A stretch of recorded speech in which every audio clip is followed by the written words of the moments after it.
Hello and welcome, everyone. I'm Mariquita Solis, and I'm so grateful to have you all here today with us. Alongside me is my amazing partner, Linda Tilson, and we are the co founders of The Last First Date, a space dedicated to leaving the shallow waters of playing it safe and stepping into true, unforced intimacy of the soul.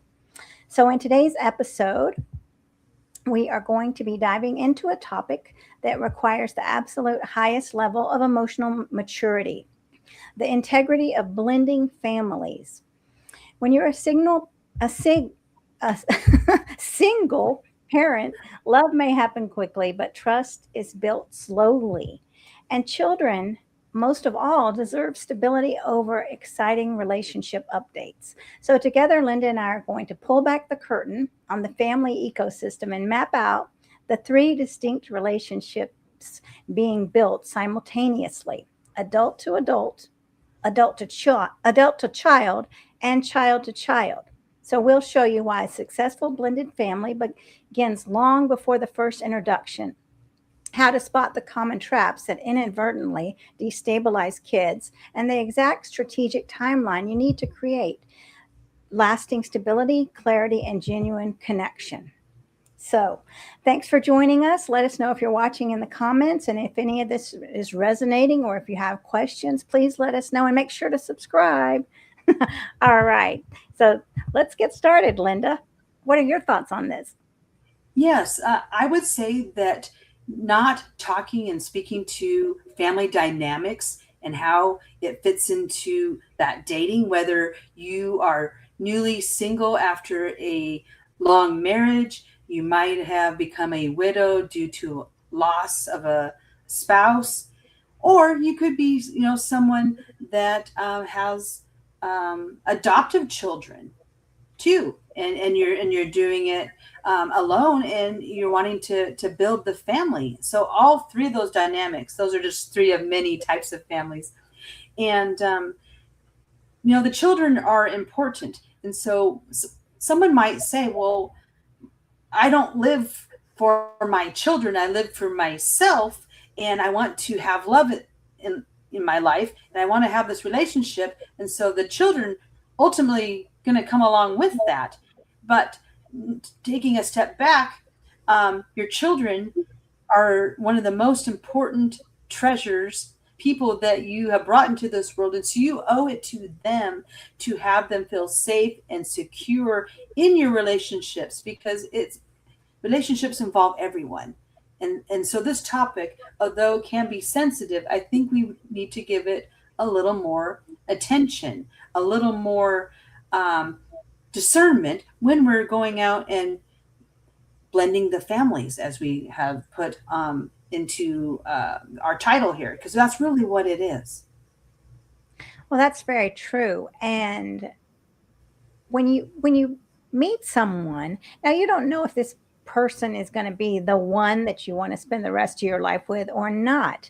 But you want to start out again with a good foundation with the children too, because if you start out with a rocky foundation where there's not really any trust, and the kids are, if you're leading with this person is so wonderful without allowing the children to express what they think. So if you're kind of guiding the children to say, wow, this person's so wonderful, now what do you think? And then that kind of puts the pressure on the child to agree. And so really asking the child for their own opinion is so important, without putting anything on them where they feel like they're forced into this because their parent, they want to make their parent happy. Well, I haven't seen mommy or daddy so happy in so long, so I have to go along with it. Maybe the child isn't feeling comfortable, and we don't want to set them up in a situation like that.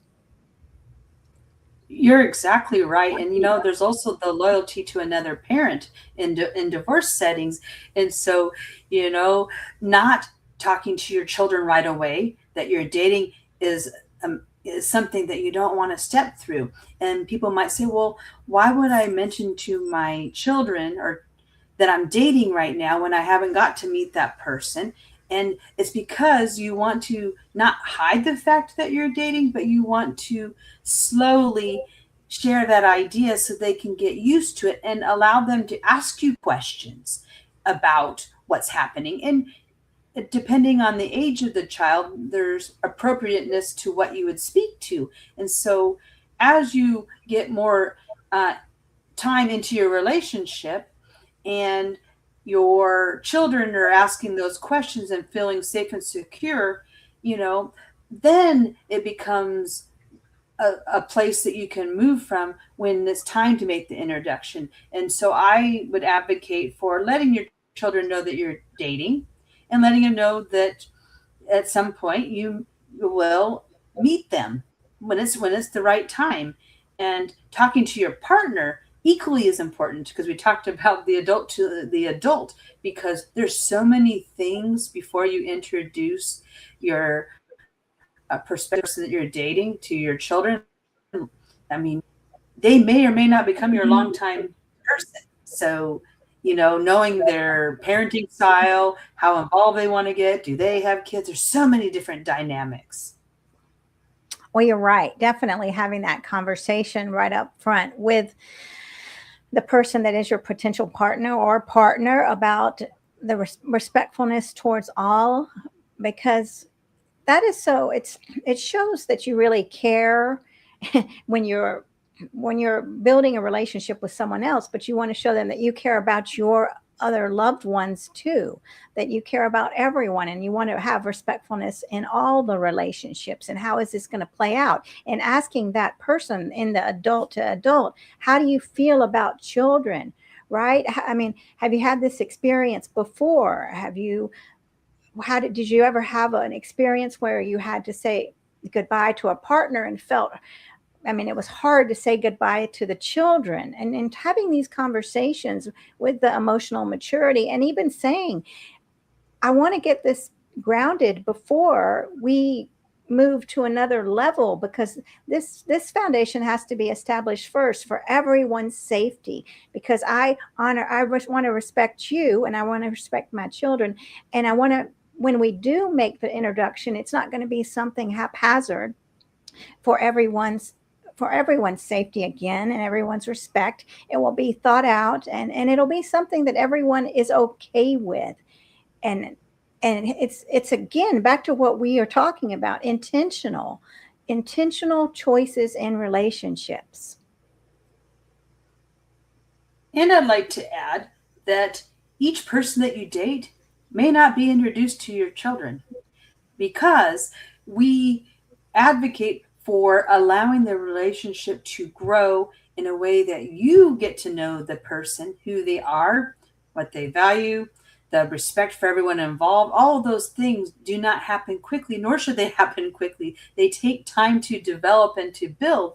And so the last thing that you want to do is to bring and introduce multiple people before they've been vetted by you into the safety and sanctuary for of your family in your home. That a lot can happen in a few months of dating. And so someone might ask, well, how long should I wait before making the introductions? Well, it's really a blend of everyone's readiness. And so it's really important that you brought up a good point, talking to the partner. What happened when you introduced a person to your children, and then a month later you broke up, went separate ways, and then the children have an attachment to that person?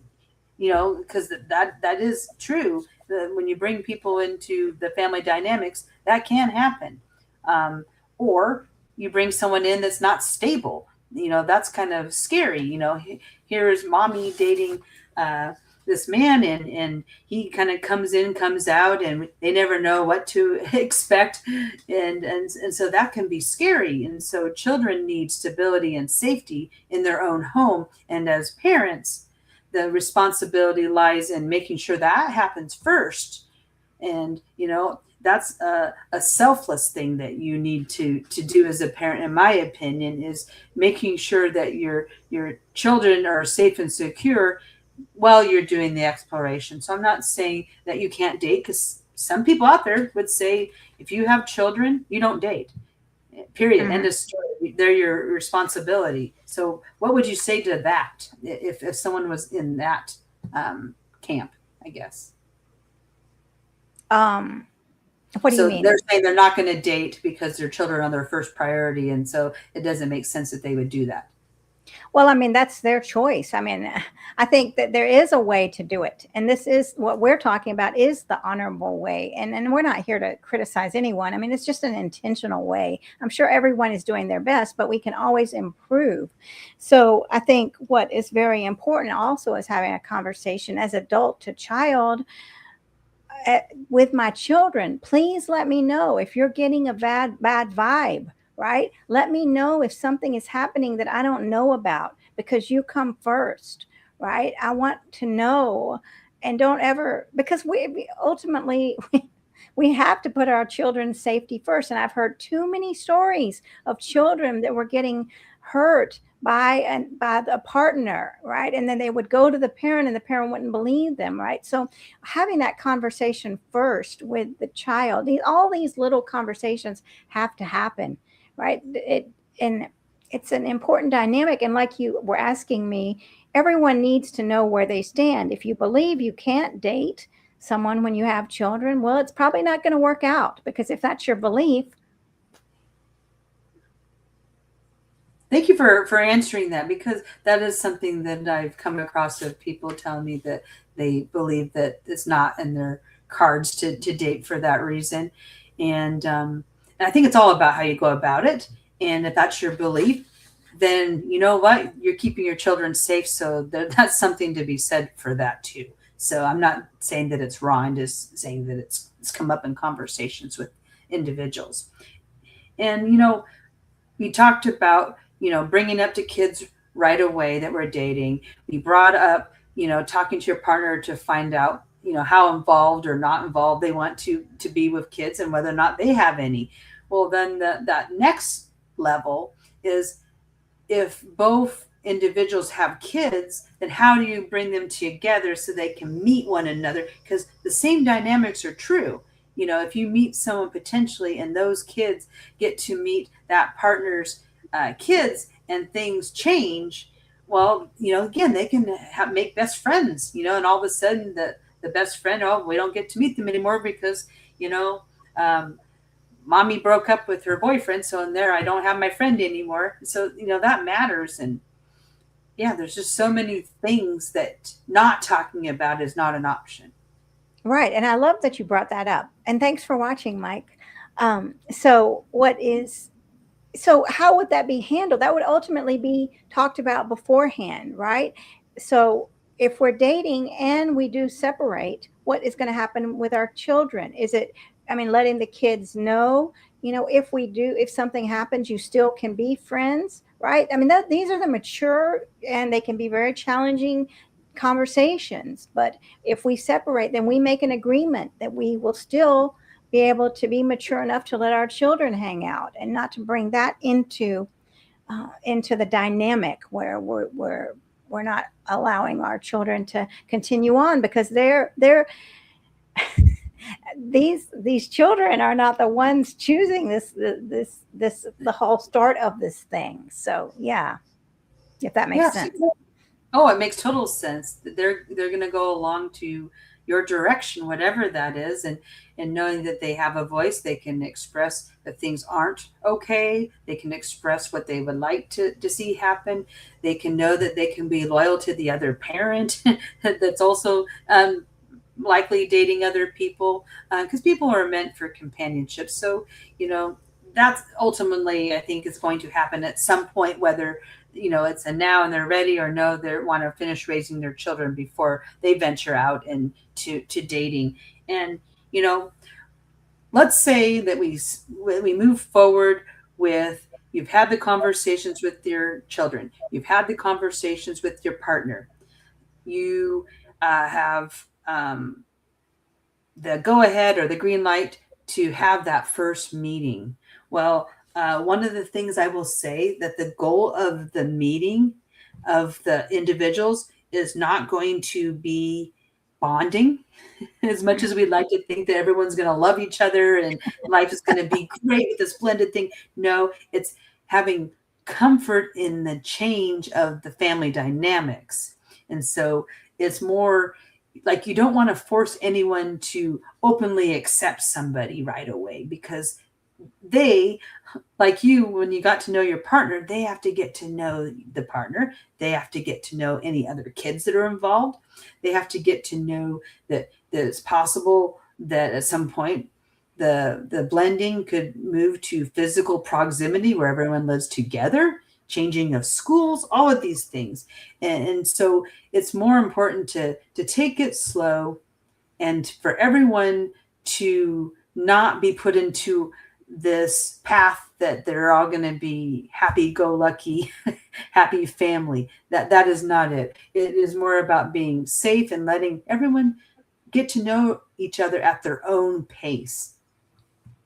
Right, because if you're going too quickly, it can build resentments, and you don't want a child to resent you or your partner. And so as we're talking about it, it's really there are really a whole bunch of elements here to make sure that how is the partner feeling about it? How are the children feeling about it? Do the children think it's too soon? Right? How long has it been? Are you really over your ex?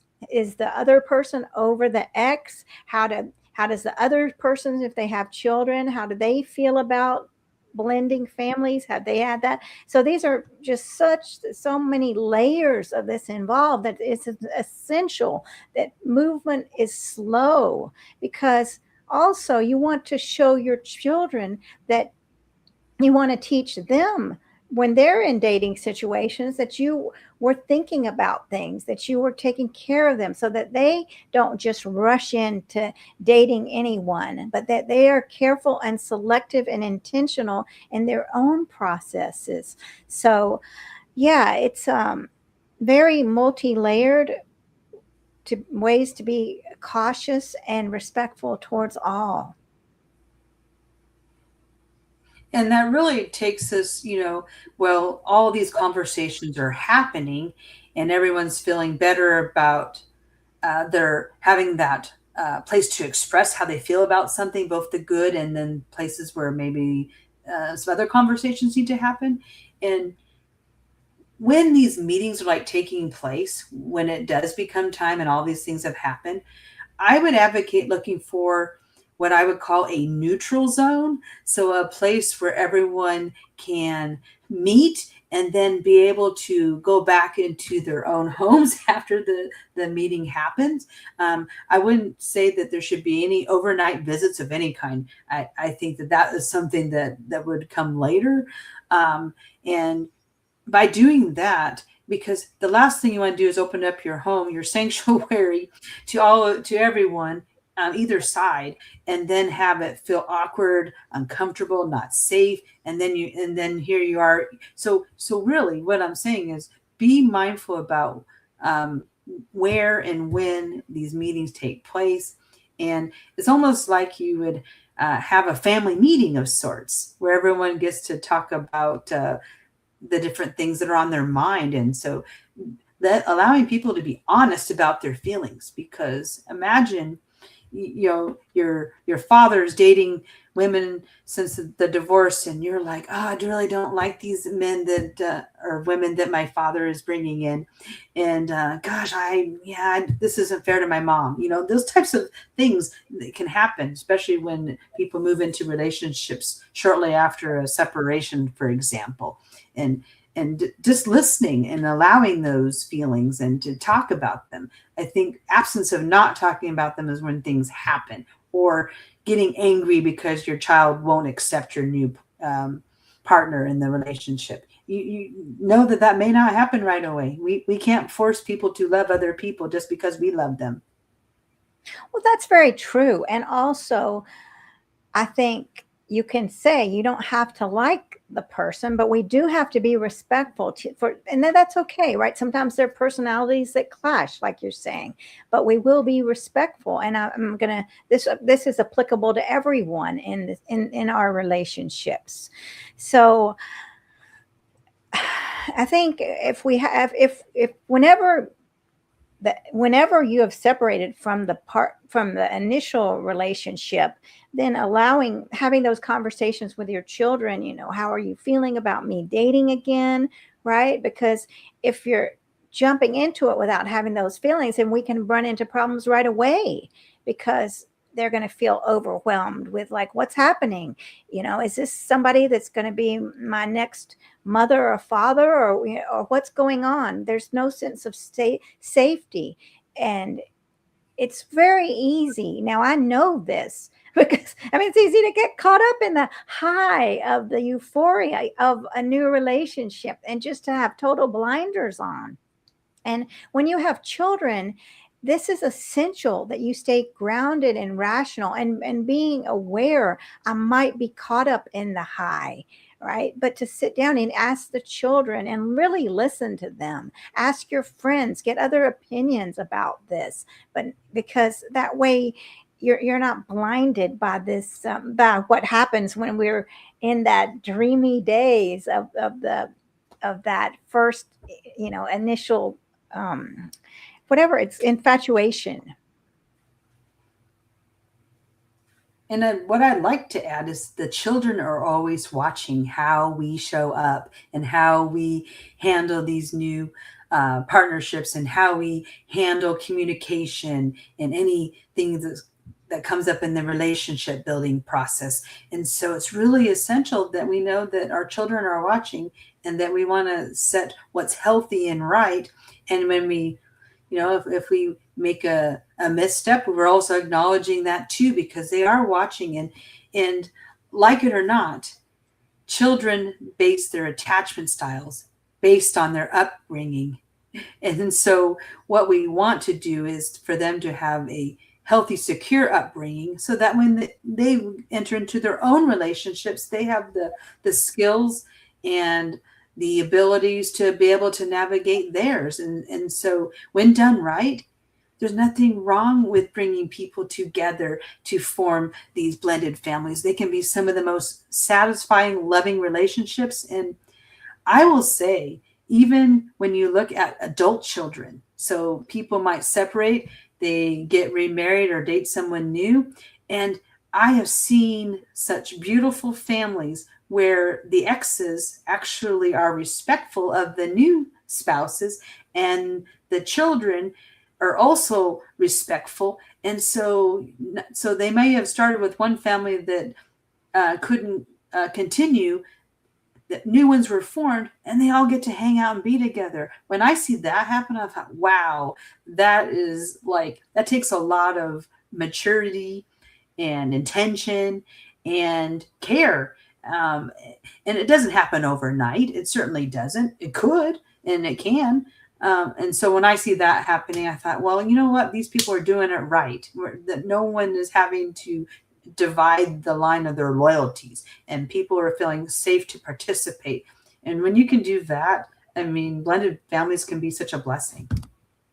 Well, very true. And it all comes down to really being deliberate and mature and letting go of ego and having the conversations ahead of time. So if we don't have the conversations, we are not setting ourselves up for stability. And yes, I feel like for myself, when you were talking about attachment issues, as a child thinking I was going to lose part of my family, it was frightening. And I think recently I was thinking, gosh, I think that's really affected how this grasping, or this, in the beginning of my dating, of this frightened, always just like doing anything I could to secure someone because of what had happened to me as a little child and being so afraid of abandonment. So yes, we don't want that. We don't want any children to feel abandoned or unsafe. And that's why we're having this conversation now. And we're asking you to have the similar conversations with all people in this circular dynamic.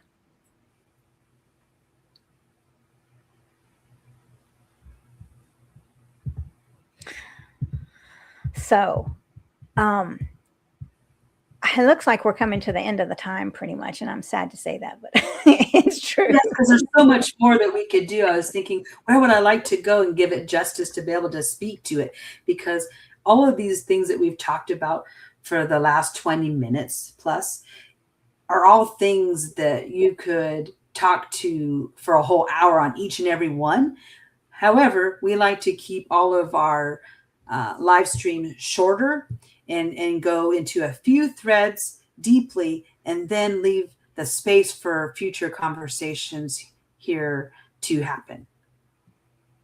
Definitely. Yes. And y'all, again, please subscribe. Let us know if you have any questions, comments about this, and if it resonated with you and you really want to up level your relationships. And that's what I encourage all of us to do, not just you all, but Linda and I. We all are working on ourselves, growing every day, right? So we invite you to visit our website and complete your contact information. And as a gift to you, you will be directed to our complimentary self-leadership and love assessment to help you gain absolute clarity on your journey to true unforced intimacy. And that's www dot right www dot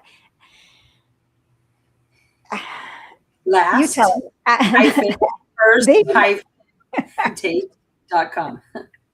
I was trying to say at www dot the hyphen Last. last hyphen first hyphen date.com. Y'all, I thought I had it down. That's why we're perfectly imperfect and we have to be compassionate. Like I said, we're growing, and I just showed you an example of my growth. Thankfully, Linda, my partner, is very respectful and kind. Of course, of course. Y'all, so let's all work on our relationships. And thanks for watching. Thanks, Linda, for this great conversation. Yes, thank you for inviting everyone to participate. And if you're watching this after the fact, or you're watching it and didn't necessarily bring forth a comment and something came up, share with us. We love to engage and hear when you agree to something we say, but we also want to hear when you disagree with something that we say, or you have a different experience, because we can only speak from our lived experiences. And so we wanted to put that out to you, that your experience could have been a lot different. Maybe there's something that we should all hear from you that we can learn about. That's what we're all about. All right, you heard it here. So we'll see you again next week, y'all. Thanks. Bye, everyone.